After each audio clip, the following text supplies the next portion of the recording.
کہ سیدنا عمر فاروق رضی اللہ تعالیٰ عنہ کے زمانے میں بھی ظلم کو ختم کرنے کے لیے اعلیٰ روایات کو آپ نے بھی قائم فرمایا۔ فلسطین کو جب آپ نے فتح کیا، عیسائیوں سے فتح کیا اور عیسائیوں کو کہا کہ تم آزاد ہو، تم اپنے کلیساؤں میں جانے کے لیے آزاد ہو، تم اپنی عبادت کرنے میں آزاد ہو۔ آپ نے بالکل واضح اور دو ٹوک انداز میں وہاں پہ رہنے والے تمام جو اہل کتاب تھے ان کو کہا کہ تم فلسطین کی اس جامع مسجد میں، مسجد اقصیٰ میں تم جا سکتے ہو، نمازیں ادا کر سکتے ہو، عبادات جو ہے وہ ادا کر سکتے ہو۔ پھر حضرت علی کرم اللہ تعالی وجہ الکریم کا دور آیا۔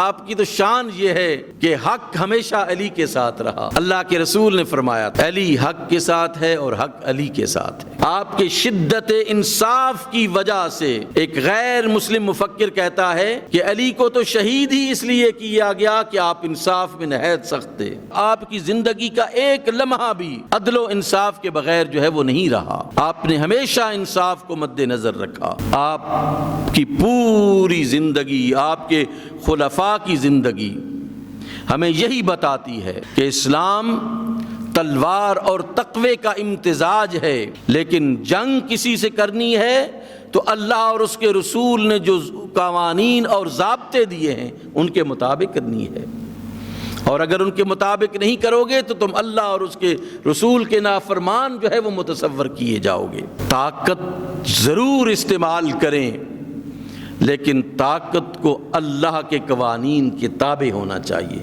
تمہاری اپنی خواہشات کے تابع نہیں ہونا چاہیے۔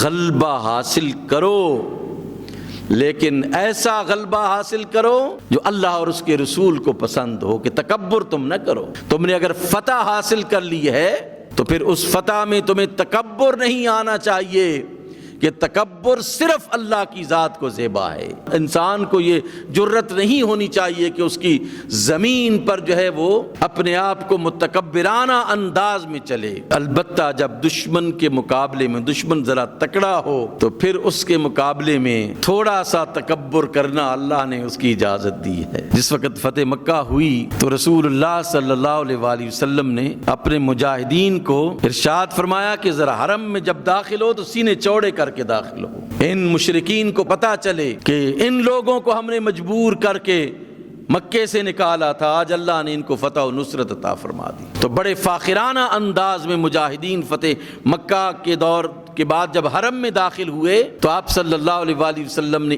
ان مجاہدین کی طرف دیکھ کر ارشاد فرمایا کہ یہ وہ چال ہے، یہ وہ چلنا ہے جو اللہ کو بالکل پسند نہیں ہے، لیکن ایسے موقعوں پر پسند ہے اللہ کو۔ جب بھی مجاہد اللہ کی نمائندگی کر رہا ہو تو پھر اسے حق حاصل ہے کہ وہ اللہ کے بیہاف پر اگر تکبر کرے تو اللہ کو خوش کرنا ہے یہ۔ اس لیے فتح مکہ کے موقع پر آپ کو باقی کہیں آپ کو شاید نظر آتا ہو لیکن کہیں پہ بھی نظر نہیں آتا، فتح مکہ کے موقع پر لیکن آپ صلی اللہ علیہ وآلہ وسلم نے فتح حاصل کرنے کے بعد تمام کو معاف فرما دیا، ظلم نہیں کیا بلکہ ظالموں کو بھی معاف فرما دیا آپ صلی اللہ علیہ وآلہ وسلم نے۔ قرآن کہتا ہے کہ اگر تمہارے ساتھ زیادتی ہوئی ہے تو پھر تم اتنی زیادتی کرو جتنی تمہارے ساتھ ہوئی ہے، اس سے بڑھنا نہیں ہے۔ اگر تمہیں تکلیف ہوئی ہے، کسی قوم نے، کسی گروہ نے تمہیں تکلیف دی ہے تو اس سے اتنا ہی بدلہ لو۔ تمہیں کسی قوم کی دشمنی اس بات پر مجبور نہ کر دے کہ تم عدل کو اپنے ہاتھ سے جو ہے وہ چھوڑ دو۔ وَلَا يَجْرِمَنَّكُمْ شَنَآنُ قَوْمٍ أَلَّا تَعْدِلُوا، کسی قوم کی دشمنی تمہیں اس بات پر مجبور نہ کرے کہ تم عدل نہ کرو۔ اللہ تعدلوا، یہ کہ تم عدل نہ کرو۔ اعدلوا هو اقرب للتقوی، عدل کیا کرو، یہ تقوی کے قریب ہے۔